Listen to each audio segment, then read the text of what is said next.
Told you not to let her into bed. But everything I wear, absolutely covered in it. Yes. Throw them out. What? Throw them out! Castle Orlok beyond the Doamne, du-te acasă, bă, băiatul! Superstitions here that may seem backward.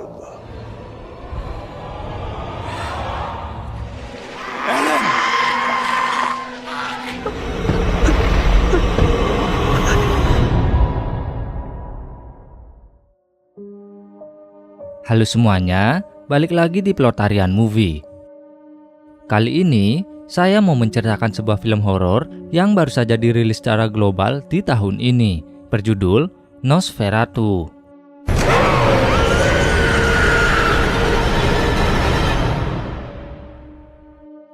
Film ini akan menceritakan tentang teror sesosok vampir kuno yang terobsesi pada seorang wanita muda, di mana tanpa sengaja, wanita muda itu berdoa dan akhirnya didengar oleh sang vampir. Dimulai dari sanalah, teror vampir itu menjangkiti seluruh kota. Dan seperti biasa, sebelum mulai menceritakan filmnya lebih jauh, saya ingatkan kembali kalau konten ini mengandung spoiler. Jadi saya sarankan untuk menonton filmnya terlebih dahulu.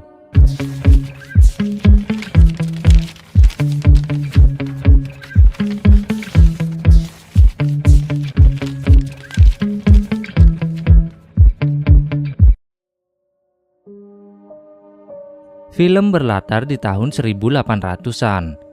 Seorang wanita bernama Ellen yang terlihat putus asa dan kesepian sedang berdoa entah dengan siapa. Anything. Hear my call. Saking putus asanya, doa yang Ellen lakukan malah menarik sesosok bayangan yang datang dari kegelapan hingga membuatnya terikat pada sumpah yang tak bisa dilepas.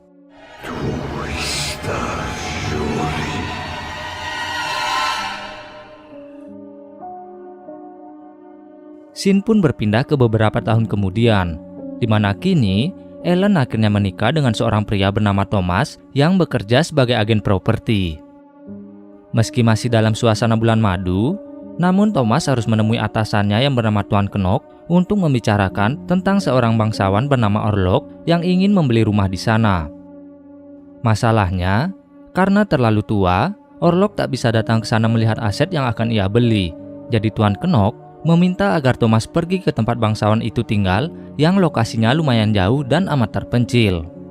Dan karena ini merupakan tugas penting, maka Thomas pun terpaksa menyanggupi permintaan Tuan Knock. And what was the Count's name? Orlok. Sesampainya di rumah, Thomas langsung memberitahu Ellen tentang tugas yang diberikan atasannya itu padanya dan akan berangkat besok pagi.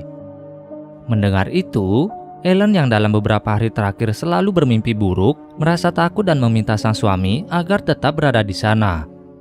I wish you to have all you deserve. You mustn't leave. I love you too much. Meski ia telah memberitahu firasat buruk itu, namun Thomas yang tak ingin kehilangan pekerjaannya, memilih untuk tetap pergi sambil berusaha menenangkan sang istri. Di malam hari, saat Thomas tertidur, Ellen mulai terlihat seperti dikendalikan, dengan menggunting sedikit rambut lalu disembunyikan di kalungnya. Dan di saat yang bersamaan, Tuan Knock juga ternyata melakukan ritual yang entah dengan tujuan apa. Near the object of thy contract! Singkat cerita, di pagi harinya, sebelum berangkat, Thomas diberikan kalung oleh Ellen sebagai pengingat agar sang suami selamat sampai tujuan. Lalu dengan perasaan sedih, ia pun harus merelakan Thomas pergi sendirian menggunakan kuda. Sampai setelah berjalan cukup jauh, Thomas akhirnya sampai di suatu desa terpencil untuk menginap. Namun anehnya, setelah memberitahu tujuannya menuju kastil milik Tuan Orlok, para penduduk itu malah menyuruhnya untuk pulang saja tanpa memberitahukan alasannya. Lalu karena tak ingin usahanya sia-sia, Thomas pun akhirnya lebih memilih untuk membayar lebih mahal agar dirinya bisa istirahat di sana. Doamne, du-te acasă, bă, băiatule! Paginya, setelah terbangun akibat mimpi buruk, Thomas akhirnya mendapati kalau desa itu tiba-tiba kosong tanpa penghuni. Ditambah, karena kudanya juga ikut menghilang, maka ia harus pergi menuju kastil dengan hanya berjalan kaki saja. Perjalanan Thomas yang cukup jauh membuat hari tak terasa mulai gelap kembali. Lalu saat berada di persimpangan jalan, tiba-tiba saja ada kereta kuda yang berhenti tepat di depannya. Dan tubuh Thomas yang saat itu mulai merasa lelah, juga entah mengapa langsung menaiki kereta kuda itu yang ternyata mengantarnya ke kastil Tuan Orlok.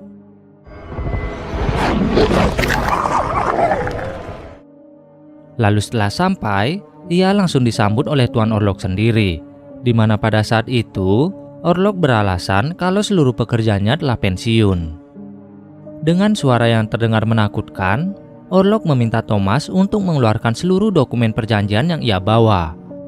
Dan meski merasa banyak keanehan pada orang itu, namun Thomas yang sudah terlanjur berada di sana terpaksa mengikuti seluruh perintah Orlok. Lord. Armesa. Sambil menunggu Orlok membaca dokumennya, Thomas sempat menanyai tentang penduduk yang ia temui tadi malam, yang ternyata merupakan para pengembara. Di mana setelah mendengar itu, Orlok terlihat sedikit kesal, apalagi setelah mendengar kalau para penduduk itu melakukan ritual yang Orlok anggap sebagai tahayul. Speak not of it again! Hingga saking ketakutannya mendengar amarah Orlok, Thomas pun tanpa terasa mulai tak sadarkan diri saat itu juga. Scene beralih sejenak ke Ellen dan sahabatnya Anna. Ellen menceritakan bagaimana perasaannya yang seperti sedang dikendalikan oleh sesuatu yang tak bisa dijelaskan. Apalagi, kini sang suami sedang berada jauh dari dirinya. At play that is too awful or grave to explain. Kembali ke Thomas. Di hari berikutnya, saat ia sadar kembali, Thomas melihat kalau dadanya terluka seperti bekas gigitan. Lalu karena semakin ketakutan, ia pun memutuskan untuk menemui Orlok lagi untuk meminta seluruh dokumennya agar bisa cepat pulang. Sayangnya, Orlok melihat kalung yang Ellen berikan padanya. Lalu kembali lagi, karena dipenuhi rasa ketakutan, Thomas pun mempersilahkan Orlok melihat kalung itu. A maiden's token, I see. Your bride. Sambil menunggu kalungnya dikembalikan, Thomas diminta menandatangani surat serah terima dengan sebuah bahasa yang tak ia mengerti. Dan karena ingin segera pergi dari sana serta diimbangi sekantung koin emas, Thomas pun segera menandatangani surat itu. Namun masalahnya, setelah penandatanganan itu, Thomas malah diminta untuk menginap sekali lagi di sana. You will remain and well rest yourself. Saat Orlok sudah pergi, Thomas yang sudah tak kuat lagi langsung berlari mencari jalan keluar dari kastil. Lalu setelah berada di sebuah ruangan, ia malah melihat peti yang di dalamnya ternyata ada tubuh Orlok. Lalu tak berselang lama setelah ia melihat itu, Orlok tiba-tiba saja terbangun dan berusaha menyerang dirinya.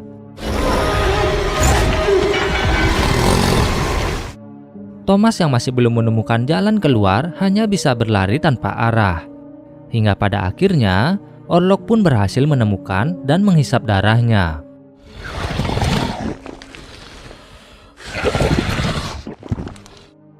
Sedangkan di sisi lain, kondisi kesehatan Ellen juga secara tiba-tiba mulai menurun entah karena apa. Melihat itu, sahabat Thomas sekaligus suami Anna bernama Frederick langsung meminta bantuan Dr. Willem. Namun sayangnya, Willem masih belum bisa memastikan penyakit yang sedang Ellen derita. Ditambah lagi, hal yang membuat semuanya tampak semakin janggal adalah Tuan Knock yang sebelumnya memerintahkan Thomas pergi ditemukan dalam keadaan tak waras hingga harus dirawat di rumah sakit jiwa. Dan selama berhari-hari di tiap malam, Ellen selalu berteriak histeris dengan ucapan yang sama persis seperti yang Knock ucapkan. Lalu dengan segala keanehan itu, Willem pun merekomendasikan seorang profesor bernama Albin. Karena menurut sepengetahuannya, Albin adalah orang yang telah lama mendedikasikan hidupnya pada hal-hal di luar nalar seperti yang mereka hadapi saat ini. Professor Albin Eberhard born France. He is the sole person who may be able to diagnose her.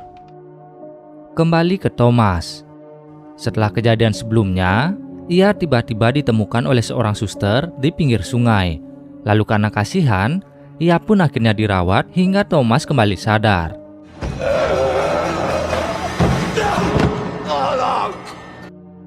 Dan di saat itulah ia diberitahu kalau Orlok dulunya adalah seorang penyihir.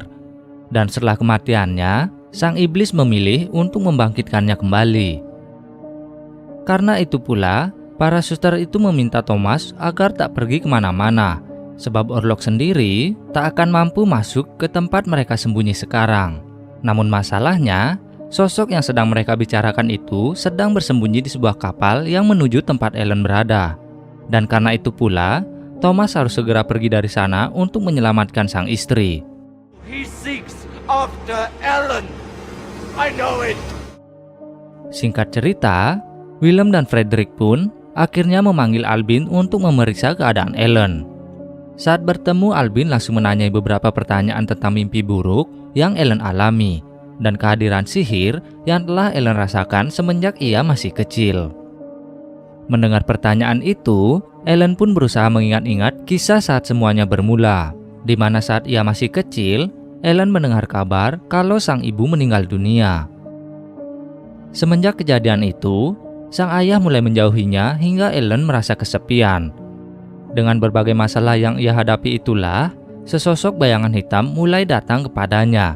Lalu dimulai dari sanalah, mimpi buruk tentang sosok menyeramkan itu selalu hadir di dalam tidurnya. Namun suatu ketika, semuanya mulai berubah saat Ellen akhirnya bertemu dengan Thomas, hingga akhirnya mereka pun memutuskan untuk menikah. Soon he said he would have sent me to that place. I shan't go. Malamnya, Ellen kembali tak sadarkan diri hingga membuat Albin harus melakukan pengusiran iblis saat itu juga. Lalu setelah pengusiran itu dilakukan, Albin akhirnya sadar kalau Ellen sedang mendapat kutukan dari iblis yang entah datang dari mana. Dan yang lebih mengerikan lagi, Ellen telah terikat pada iblis itu hingga membuatnya semakin susah untuk ditangani.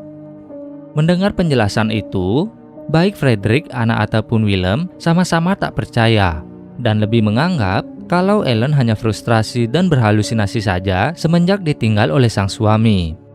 I believe she has always been highly conductive to these cosmic forces, uniquely so.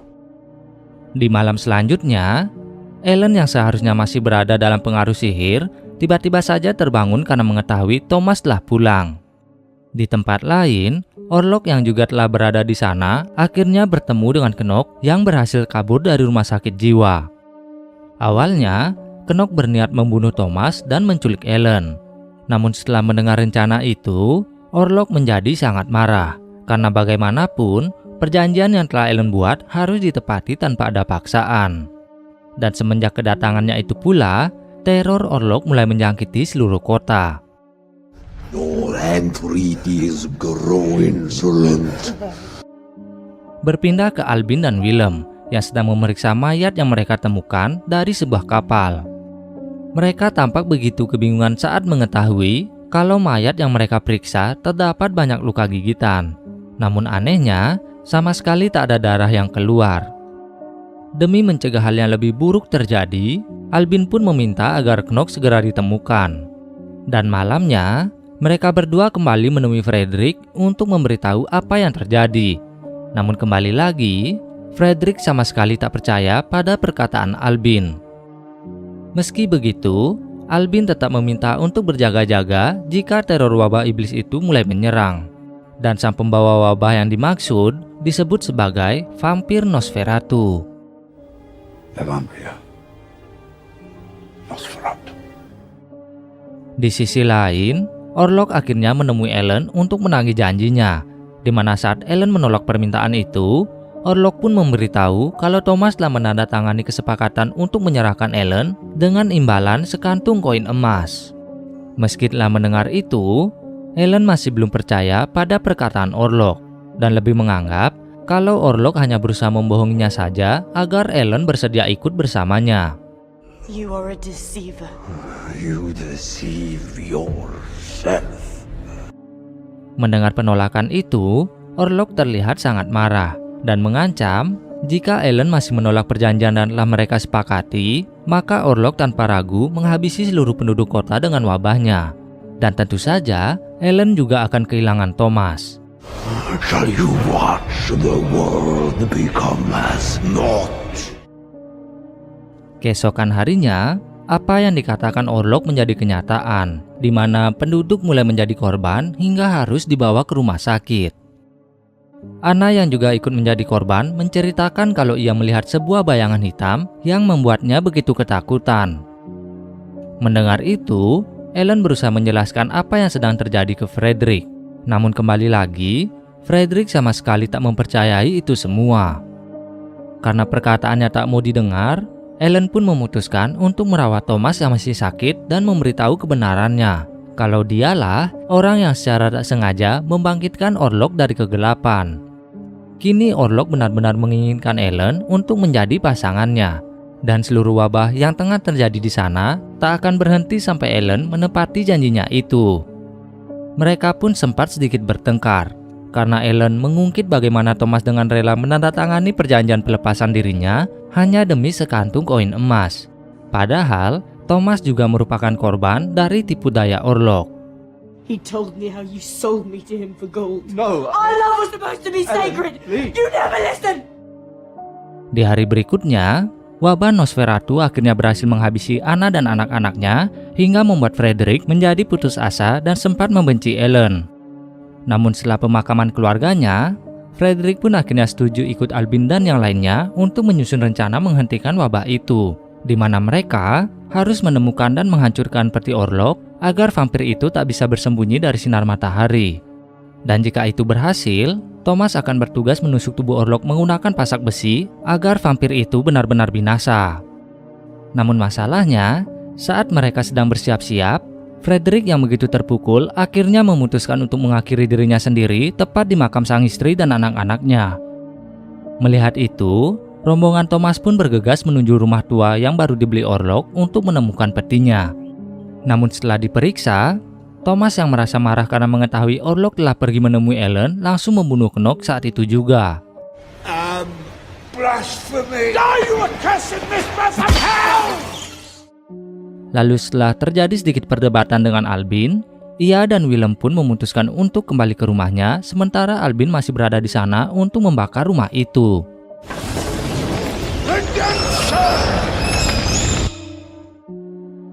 Di akhir cerita, Ellen yang sudah pasrah akhirnya menepati janjinya pada Orlok dan merelakan darahnya dihisap sampai matahari pagi mulai terlihat. Dan di saat itu juga, Orlok yang akhirnya sadar bahwa ia dijebak dan tak bisa kemana-mana lagi, akhirnya harus tewas bersama Ellen.